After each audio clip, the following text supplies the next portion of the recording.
Yo creo que llevo tantos años estudiando al personaje por algo, es porque el personaje me interesa. ¿Te conmueve? Realmente conmoverme no, pero sí sé que es la palanca del mundo occidental, al menos de la mitad del mundo, y del mundo que es el que manda. No sabemos si por mucho tiempo, pero el que ha mandado hasta ahora, o por lo menos hemos ignorado otros aspectos Entonces ese personaje es fascinante.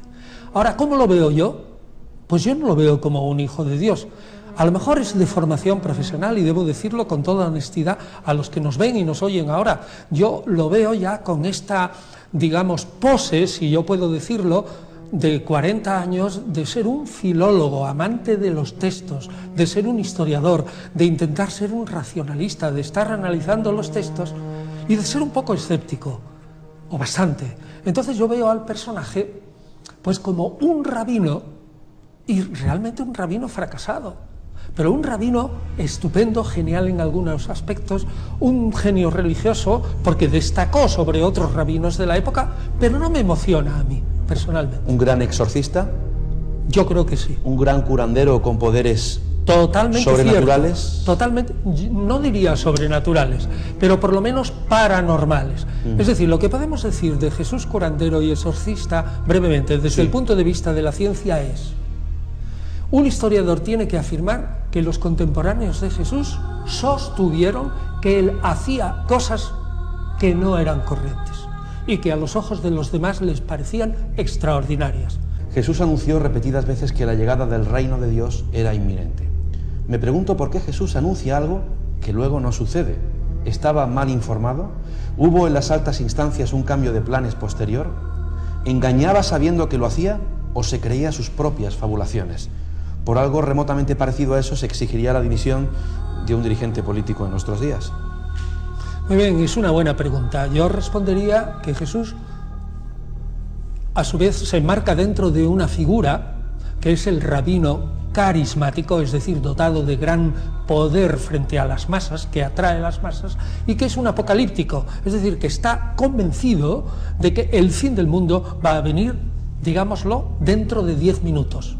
Conociendo bien al personaje, estoy totalmente convencido, y además hay muchísimos datos en los evangelios, datos que a algunos se les han escapado a los evangelistas y que probablemente son verdad, que pintan totalmente a un personaje convencido de que el fin del mundo es inminente. Por lo tanto, esa pregunta yo rechazaría una respuesta que dijera ese personaje estaba engañando, lo hizo conscientemente, estaba mal informado. No, él estaba totalmente convencido. Pero es que lo que pasa es que Pablo también estaba convencido, es que los primeros cristianos estaban totalmente convencidos de que el fin del mundo vendría enseguida, por eso vendieron todas sus propiedades en Jerusalén, simplemente que era un convencimiento que no se cumplió. No. Ahora, ¿qué explicación hay eso? Pues habrá que preguntárselo a Dios, si es que ese Dios, tal como se pinta ahí, existe o es otro. Nos formuláramos la pregunta todavía más sustancial, si existió o no realmente el personaje. Y yo quiero decirles a nuestros oyentes que estoy totalmente convencido, junto con el 99,9% de la investigación actual, ya sea independiente o no independiente, de confesiones, de que el personaje sí existió. Sí existió. Y además que es infinitamente difícil explicar el cristianismo si pensáramos que el personaje es un puro mito literario. Eso me queda claro. Pero lo que también me queda claro es que una cosa es que exista un personaje histórico, sobre todo desde hace 20 siglos, que no escribió nada, y otra cosa es cómo se transmitió, cómo lo interpretaron, cómo lo vieron sus sucesores. Así que una cosa es la existencia y otra la interpretación. ¿Fue un personaje importante? Decididamente no. Y digo que no porque si tomamos la historia de Israel durante todo el siglo I, desde la época en que murió Herodes el Grande, es decir, ese rey que ordenó supuestamente la matanza de los inocentes, que no está probado, pues resulta que empiezas a leer la historia de esa época, relatada sobre todo por Flavio Josefo. ¿Quieres decir, perdón Antonio, que no es histórica la matanza de los inocentes? Probablemente no, pero ya entraremos en otro momento. Probablemente no, podemos decir, el argumento es que no aparece por ninguna otra fuente histórica. Ningún otro personaje de la época lo cuenta. Y segundo, conocemos el personaje muy bien, y aunque era tan bruto, como mucha gente dice, que yo también lo creo, sin embargo no iba a levantar el pueblo en contra de sí haciendo una acción desaforada. Es inverosímil. Probablemente Jesús no nació en Belén sino en Nazaret, y que sea hijo de Dios no se puede saber por la historia sino solamente por la fe. Y en cuanto al mensaje, es cierto que él dice que en fin, el mensaje es profundo, es estupendo, pero si analizamos punto por punto el mensaje de Jesús de Nazaret, lo encontraremos en los rabinos de la época de una manera parecida o en sus fuentes del Antiguo Testamento. Por otra parte, Juanjo no dijo en ese momento que el mensaje nuclear de Jesús de Nazaret es la venida inmediata del reino de Dios. De eso no dice nada, ni tampoco en qué consiste ese reino, ni en qué sentido iba a ser participado por los personajes que tenía al lado. Es decir, ¿quiénes iban a entrar dentro del reino? Por lo tanto, yo diría que Juanjo Benítez se construye también un Jesús, como decía antes, del corazón, que puede parecer muy bello, pero que a mi parecer dista bastante, a pesar de que tenga razón, de que corrige, por ejemplo, la imagen del Dios terrible del Antiguo Testamento, Yahvé, etcétera. ¿No? Eso sí, pero tampoco lo niega. Aparte que Jesús no solo salva, o no solo viene a decir que este Dios es muy bueno. Hay un montón de frases en los evangelios en que ese Jesús condena de una manera tajante. Jesús salva y Jesús condena al que no le oye, y además dice que todo el peso de Dios caerá sobre él.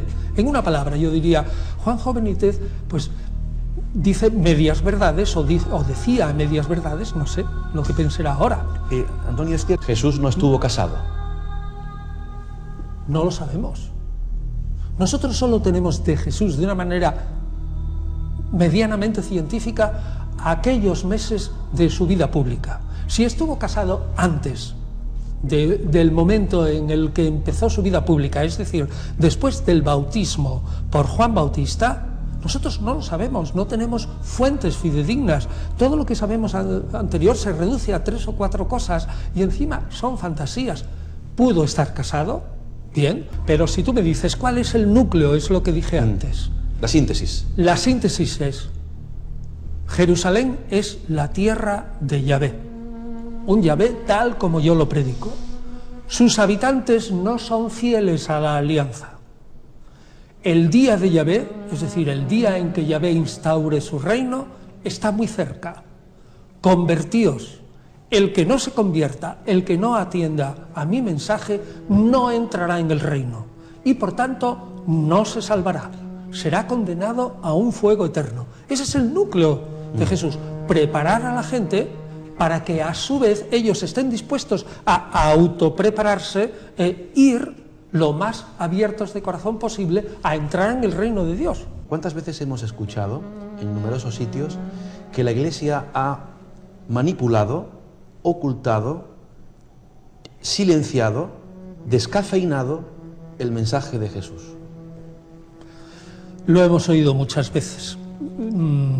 A mí me parece que lo que se puede decir, que el mensaje de Jesús está en escritos que se llaman evangelios, lo que se puede decir realmente desde el punto de vista histórico, que en los años de 300, 400 hubo una lucha enorme. Y ahí la Iglesia se empleó a fondo por eliminar todos aquellos evangelios, que eran decenas y decenas y decenas, que ya no habían sido aceptados por ella. Eso es totalmente cierto.